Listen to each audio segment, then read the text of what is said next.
Taman Sari adalah situs bekas taman kerajaan atau Royal Garden Kesultanan Yogyakarta yang dibangun pada masa pemerintahan Sri Sultan Hamengkubuwono pertama, 1755 sampai 1792. Pembangunannya diperkirakan dimulai pada tahun 1758 dan selesai sekitar 1769. Awalnya, Taman Sari berfungsi bukan hanya sebagai taman hiburan, tetapi juga sebagai kompleks istana air yang multifungsi. Setidaknya ada 3 fungsi dari Taman Sari. Yang pertama sebagai tempat rekreasi dan peristirahatan, Sultan dan keluarganya menggunakan Taman Sari untuk bersantai, mandi, dan menikmati suasana tenang.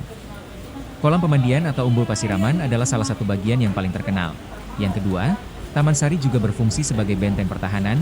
Taman Sari dilengkapi dengan lorong bawah tanah dan kanal air yang bisa digunakan untuk melarikan diri atau bertahan bila terjadi serangan. Sebagian lorongnya terhubung dengan sungai dan panggung kenanga.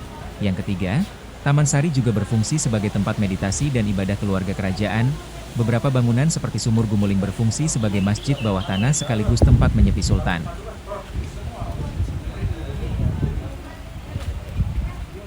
Timeline sejarah Taman Sari Yogyakarta secara garis besar adalah sebagai berikut. Pada tahun 1755, terjadi perjanjian Giyanti yang merupakan awal berdirinya Kesultanan Yogyakarta. Tahun 1758, proses pembangunan Taman Sari dimulai pada masa Sultan Hamengkubuwono pertama. Pada tahun 1765, sampai dengan 1769, komplek Taman Sari selesai dibangun yang difungsikan sebagai taman kerajaan, benteng pertahanan, sekaligus tempat meditasi bagi keluarga kerajaan. Pada awal tahun 1800, digunakan sebagai tempat rekreasi dan juga simbol kejayaan kerajaan. Pada tahun 1867, terjadi gempa besar di Yogyakarta yang merusak sebagian besar kompleks Taman Sari. Setelah tahun 1867, banyak bangunan di komplek Taman Sari telah rusak dan terbengkalai serta sebagian lahannya mulai dihuni oleh masyarakat sekitar. Pada abad ke-20, Taman Sari mulai mendapat perhatian untuk pelestarian dari pemerintah sehingga sekarang menjadi salah satu destinasi wisata budaya populer di Yogyakarta.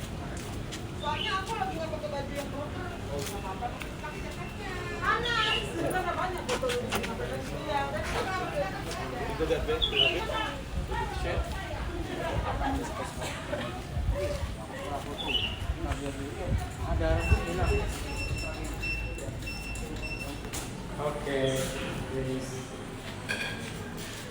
Morning.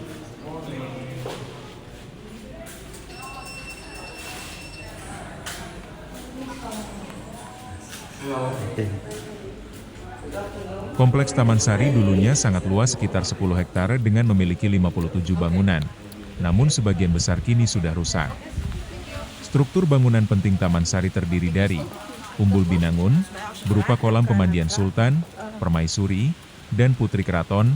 Pulau Kenanga, merupakan pulau buatan yang dulunya dikelilingi danau. Gedong Sekawan, berupa 4 bangunan untuk istirahat keluarga Sultan. Sumur Gumuling, yang juga merupakan masjid bawah tanah berbentuk melingkar, dipakai untuk beribadah dan jalur evakuasi. Dan yang terakhir adalah adanya terowongan bawah tanah. Terowongan ini berfungsi sebagai penghubung. Merupakan jalur rahasia dari Taman Sari menuju ke keraton dan tempat lain.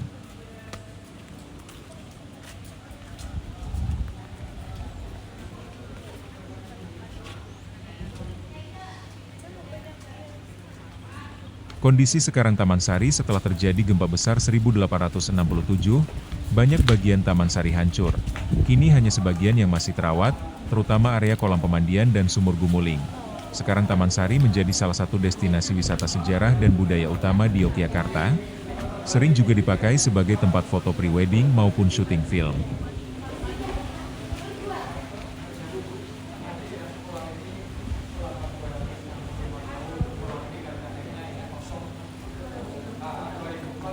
Taman Sari ternyata tidak hanya menyimpan sejarah arsitektur dan politik, tetapi juga banyak kisah mistik yang diceritakan turun-temurun oleh masyarakat Yogyakarta. Berikut beberapa yang paling dikenal. Pertemuan Sultan dengan Ratu Kidul. Ada kepercayaan bahwa Taman Sari, khususnya di Sumur Gumuling dan beberapa ruangan rahasia lainnya, digunakan Sultan untuk bersemedi dan berkomunikasi dengan Kanjeng Ratu Kidul, penguasa Laut Selatan. Diyakini hubungan spiritual ini memberi kekuatan dan legitimasi kepada Sultan Yogyakarta. Lorong rahasia tak berujung. Konon, terowongan bawah tanah yang ada di Taman Sari tidak semuanya bisa ditemukan atau dipetakan. Beberapa cerita menyebutkan bahwa ada lorong yang bisa langsung menuju pantai selatan atau Gunung Merapi. Wisatawan dan warga sekitar percaya bahwa siapapun yang nekat masuk terlalu jauh tanpa izin bisa tersesat dan tidak kembali. Suara gaib di malam hari. Penjaga dan warga sekitar sering mengaku mendengar suara gamelan Jawa yang berbunyi sendiri pada malam tertentu, padahal tidak ada siapapun yang menabuhnya. Ada juga cerita sering terdengar suara perempuan tertawa atau langkah kaki di sekitar kolam pemandian saat malam hari. Penampakan di kolam pemandian. Kolam Umbul Binangun diyakini masih dihuni oleh makhluk halus penjaga keraton. Beberapa pengunjung mengaku melihat sosok wanita berbusana Jawa kuno, tiba-tiba muncul di tepi kolam lalu menghilang. Ada juga mitos bahwa Sultan dulu bisa memilih selirnya dari bayangan perempuan yang tampak di air kolam. Sumur Gumuling sebagai dunia gaib. Bentuk bangunannya melingkar dengan lorong bawah tanah dianggap sebagai pusat energi mistik. Banyak yang percaya bahwa Sumur Gumuling adalah gerbang menuju ke alam gaib.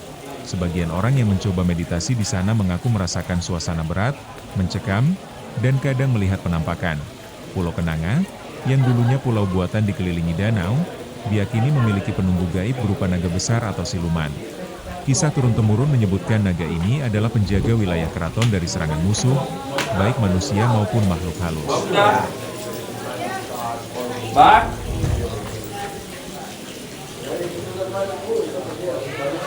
Pada suatu malam yang lengang, seorang penjaga tua berjalan menyusuri kompleks Taman Sari.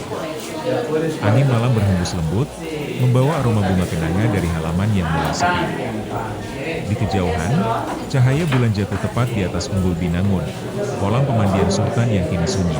Penjaga itu berhenti. Ia mendengar sesuatu. Suara tawa lirih seorang perempuan terdengar dari arah kolam.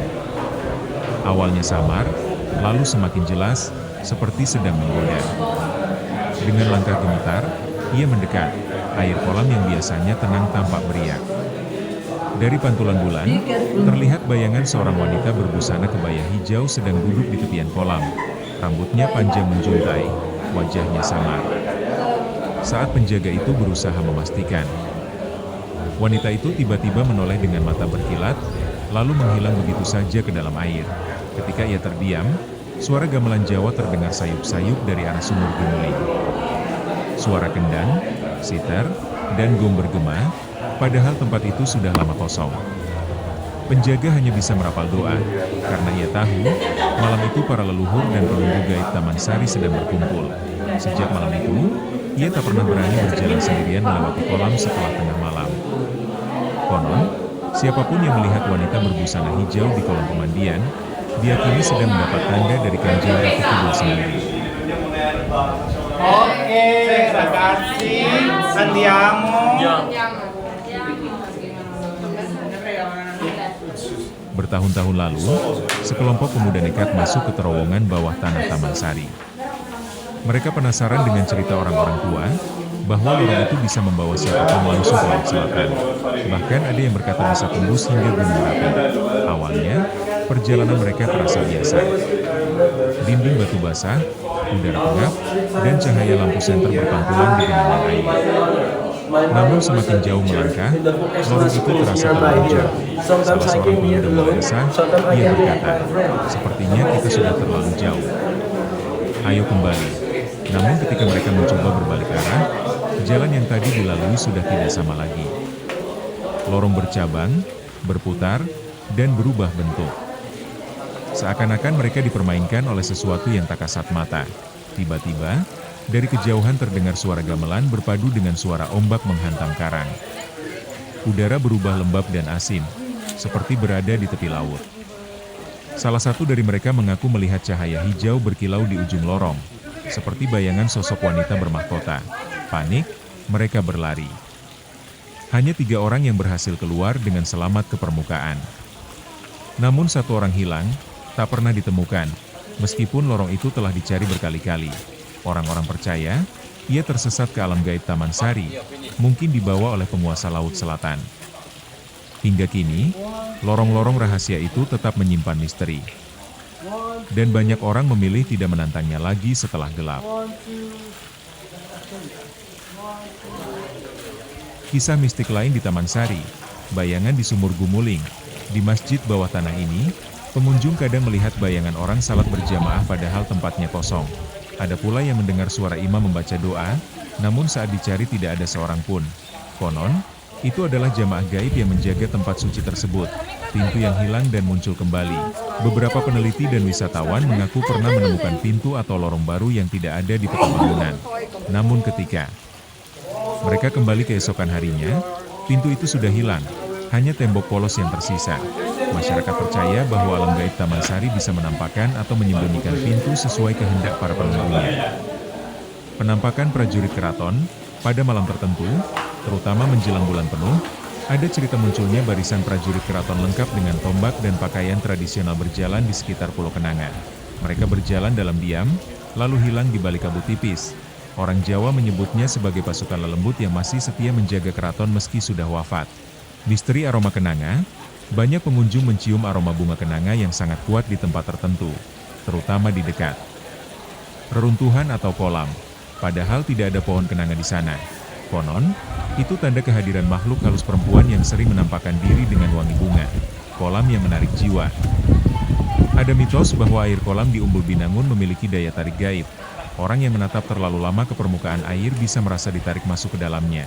Beberapa warga dulu melarang anak-anak bermain terlalu dekat dengan kolam karena takut hilang secara misterius.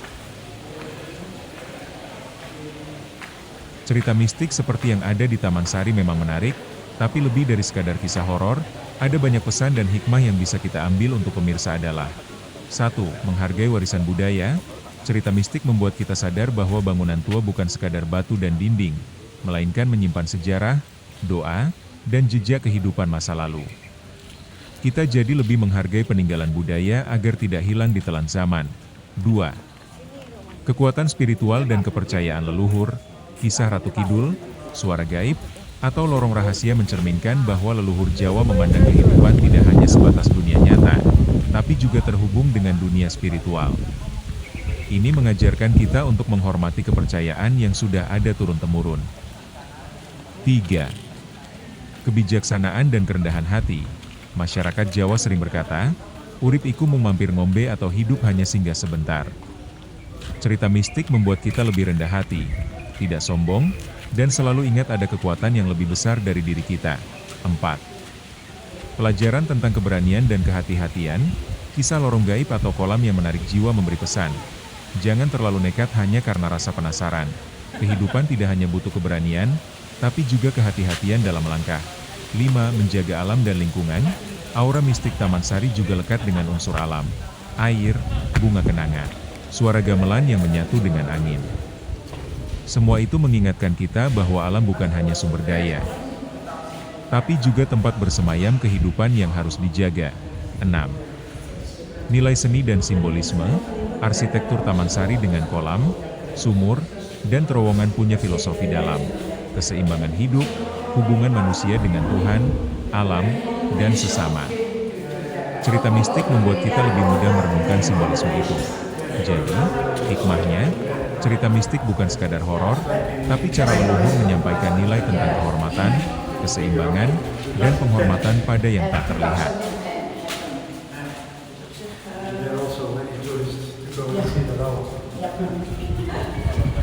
Sahabat sekalian, cerita-cerita mistik dari Taman Sari mungkin terdengar menyeramkan, penuh misteri, dan membuat bulu kuduk merinding.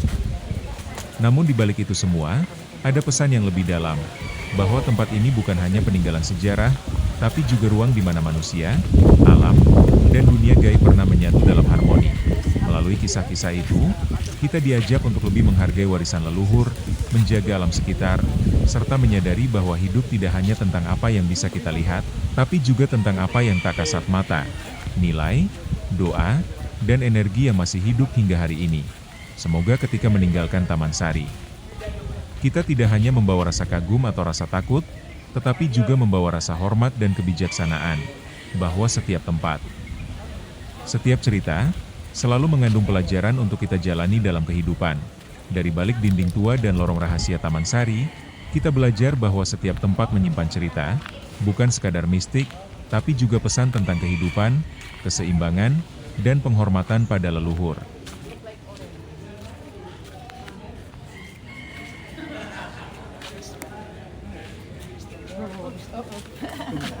Okay, no, I'll take this one. That's okay.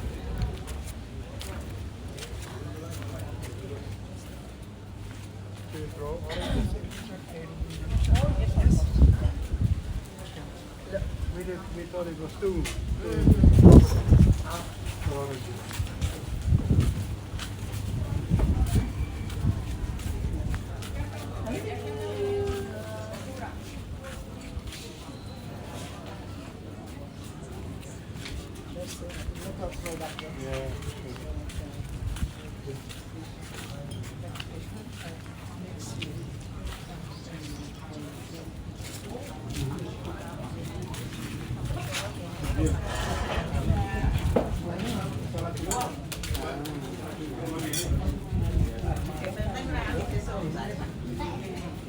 Mau ya apa? Ya orang ngerti siapa lagi.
What is that? It's made from the jackfruit.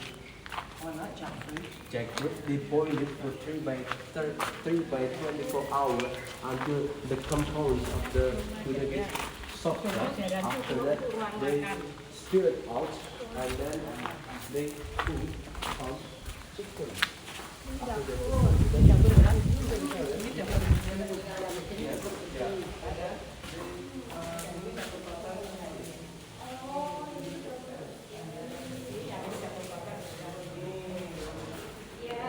Nah ini dulu kami dalam duduk di sini mengupas berambang di sini.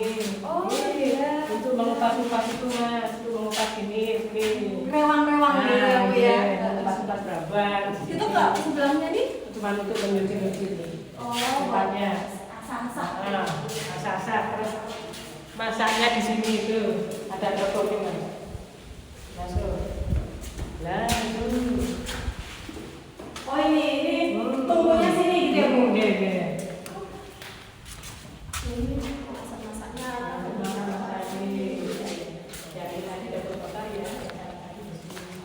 One for you.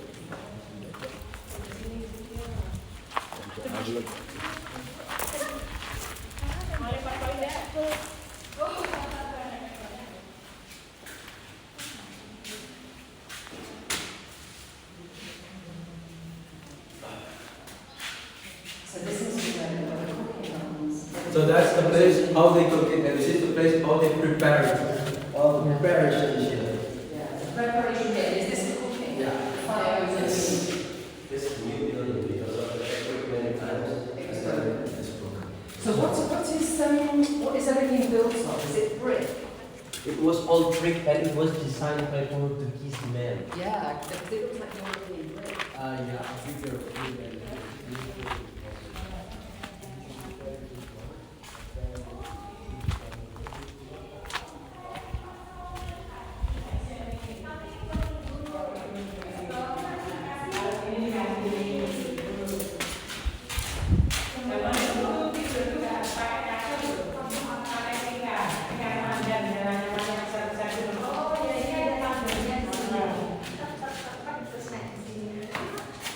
Nggak ada bantalnya Bu. Mungkin ya ada.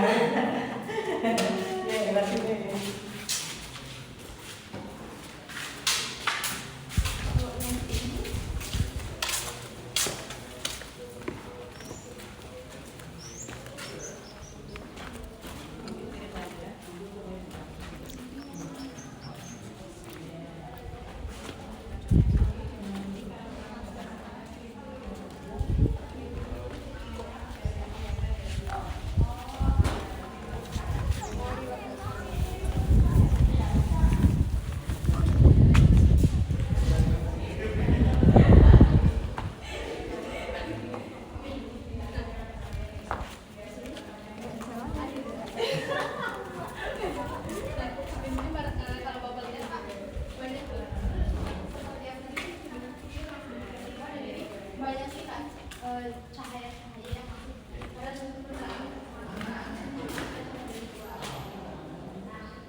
or like a lot of women means he has more capabilities. For example, a king from here occupied a new part of Java, new part of Java. How many years closely there is really looking woman.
Dia mau jalan-jalan dulu gimana?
Lebih sedikit itu